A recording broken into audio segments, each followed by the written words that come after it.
Well, we all know for thousands of years, Indian yogis have been claiming the ability to overcome pain and injury through mind control. Now, we've all seen pictures of these yogis lying on beds of nails or walking across hot coals. Recently in California, I took part in a modern-day firewalk, and I can tell you this straight out. There's no trick involved. What you're going to see is the real thing.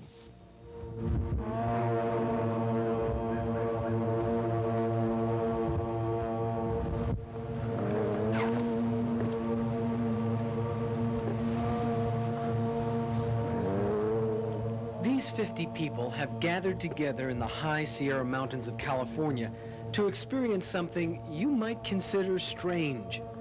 They are about to walk over a 12-foot-long bed of red-hot coals. They're taking part in a firewalking seminar. It's an exercise designed to demonstrate the theory that our minds have the power to overcome fear. I decided to join them, and I was determined to walk on fire with them. There is no limit to what's possible for you as a human being. The only thing holding you back are your beliefs. And when you face that fire, whether you walk or whether you witness somebody else walking, realize that beliefs have crumbled.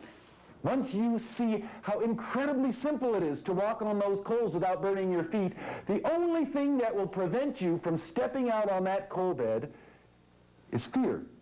If you can use the tools that we give you tonight and take that step through the membrane of fear and walk across the coals, the next time you experience fear, you'll remember what it is you did this evening, and you'll be able to do it again. It's a chance to test where I am with my growth, and I figure if I can walk on fire, I can do anything, and I'm ready to do anything. I'm not sure I'll do it, though. I'm nervous about it. I'm afraid. I'm afraid to get burned. My name is Jean, and I came to expand my consciousness, my awareness of the universe. My name is Storm, and I came to learn. Tony, I just came to visit, but as long as I'm here, hey, I'll find out what's going on. Some of these people have walked on fire before. Some, in fact, are firewalking instructors. Others, like myself, had never attempted it. Pain is something that I've experienced in my life enough to not be afraid of it so much anymore. Would you have ever thought that you were going to be doing this in your life? No, I didn't. You say that you have not done this before. That's right, I haven't. And you don't think that you're going to do it this time? I think I'm going to do it. Why? Why do you feel that way? I don't think I have enough courage to do it right now. If you choose to walk on those coals, I want you to pay attention to your feet. Because if you pay attention to your feet, you will notice that the actual experience that your feet are having is no different than walking barefoot on a hot street in the summer. Or if you've ever gone to the seashore and you've walked barefoot on the hot sand, you know how hot that sand can be. When you walk on that hot sand, you walk with the intention of getting off. And that's how you walk on hot coals, with the intention of getting off. We use the firewalk as a very dramatic example of how you can overcome the fear of taking a step onto live coals at 1,200 degrees. But now the medical community, the researchers of the world have started to look at what we're doing, and they say, hey, this may very well lead to profound implications of how the mind is influencing the body. And why isn't the body getting burned? And maybe there's some link between firewalking and remissions of cancer, for example. How is it that thoughts we run through our mind can determine what actually happens to the physical body? I'd like everyone to take off their shoes and socks. Even if you know you're not going to walk, you just came to watch. This is the price of admission. Release your mind. See what you find. Bring it home to your people. I didn't realize I was denying any of the fear that I had from walking over these hot coals until I actually got out there. And I was standing in this circle, and my whole body was shaking, and it wasn't just the cold. I could barely feel my feet at times. It was also because I was scared.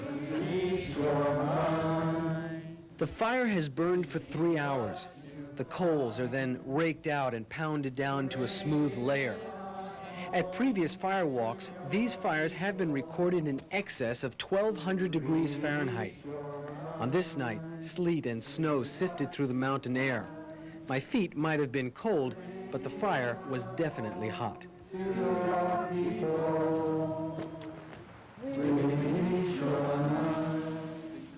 Sometimes people who firewalk end up with blisters or seriously burned feet.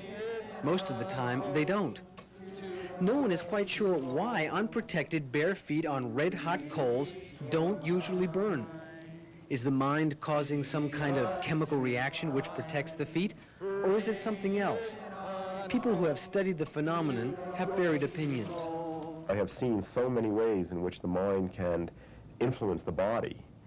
I mean, to the extent of producing death by suggestion or remissions of cancer, that I'm not going to rule out the possibility that it can also change the way that heat is conducted to the tissues and avoid third-degree burning, but I don't know that. Energy flows from the embers into their feet, and it cools off the embers.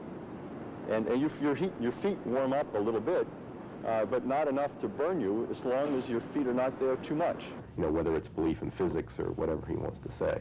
I still say that belief is the key there, and I think that is very relevant to medicine and healing. So whether you feel the heat or pain in your feet may be affected by what you're thinking about, but that can't have any effect on whether you get burned or not, which is just determined by how hot your foot gets. Well, scientists don't know why people don't get burned, and that's why we don't put that much emphasis on the fire walk. You definitely see people who have a belief that they're going to burn, burn. And people who believe they're not going to burn, don't burn. Everybody around me had gotten up and started walking through the coals, and I just said at one point, I'm just going to do it.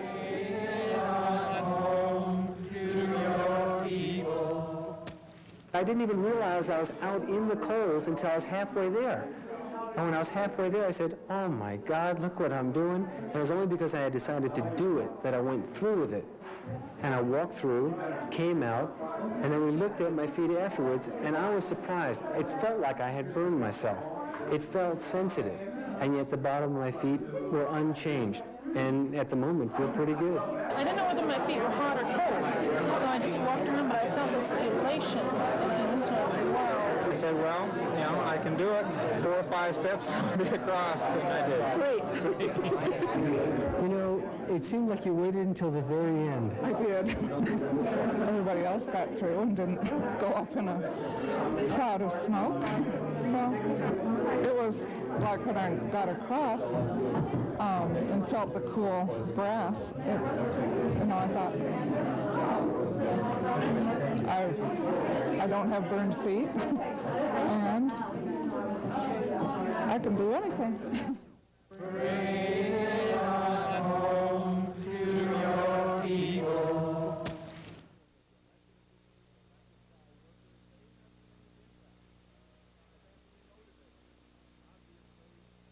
It's now been about 2 weeks since I did that fire walk, and I really haven't decided actually whether there was something going on inside my mind or whatever that prevented my feet from burning.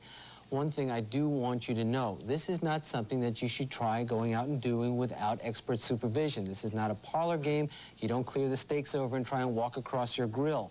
Tomorrow, we're going to show you how hypnosis is helping some people overcome pain. Pretty powerful stuff, Storm. Your feet were actually smoking in that shot after you... When I walked off, I didn't realize it. They felt sensitive, but when I walked off of the coals, when I saw the film of it later, I realized that a hot coal had actually stuck to the bottom of my foot, and it was smoking. I noticed that other people were looking straight ahead. You were looking down. Well, he said concentrate on your feet, and you'll realize... I just looked down and said, look what I'm doing. I mean, that's hot down there, and I'm just walking through it. But it was pretty amazing. The one last point, the last woman that made that comment, she said, I can do anything. That was interesting. Well, that was part of what they had everyone do. At the end of the fire walk, everyone got a little card, and they wrote down the date on it, and they said, I walked across fire. I can do anything I choose to. All right. Okay, well, glad you got through all that unscathed.